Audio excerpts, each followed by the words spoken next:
Let me show you how to make these delicious lemon cheesecake cookies. They're soft, a little tangy, and a perfect thing to make if you have some extra lemons laying around. To a mixing bowl, add 1 stick of softened butter and 4 ounces of softened cream cheese. You really do want both of these to be at room temperature. If they're too cold, they won't cream together properly and you'll end up with lumps. Then add in 2/3 of a cup of sugar and about a splash of vanilla.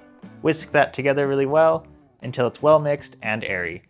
You're looking for it to get a little lighter in color and fluffy. That's how you know it's ready. Now grab your lemon and zest the whole thing. Try not to get any of the white pith in there. That part is bitter and will throw off the flavor. The zest is where all that bright citrusy punch comes from, so don't skip this step. Then I'm just going to cut that lemon open and add 2 tablespoons of the juice, which for me turned out pretty much the whole lemon. But you might want to still measure yours just to be sure. Lemons can vary a lot in size. Crack in 1 egg and continue to mix that together until everything is well combined and smooth. Now for the dry ingredients. Add 1.5 cups of flour, 1 teaspoon of cornstarch, half a teaspoon of baking soda, and 1/4 teaspoon of salt. Get that mixed together until it forms a sticky dough. Don't be alarmed by how sticky it is, that's totally normal. Once your dough is formed, it's going to go into the fridge for 45 minutes. Chilling the dough firms it up and it makes it so much easier to work with.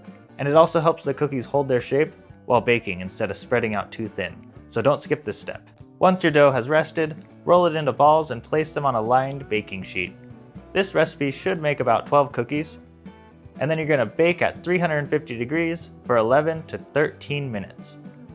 You'll know when they're done when you stick a toothpick in the center and it comes out clean.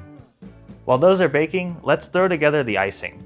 Mix half a cup of powdered sugar with 2 teaspoons of lemon juice, 1 teaspoon of milk, and a teaspoon of vanilla.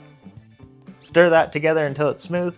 You want it thin enough to drizzle, but thick enough that it actually sits on the cookie. Once the cookies are out of the oven, let them cool for a bit before you ice them. If they're too warm, the icing will just melt right off and pool onto the pan, and we don't want that. We want that pretty drizzle on top. Once cooled, drizzle your icing over the cookies however you like. I like to be a little generous with it. These are absolutely delicious. That lemon flavor really comes through and the cheesecake base makes them so rich and soft. I hope you enjoy making them as much as I did. Have a great day.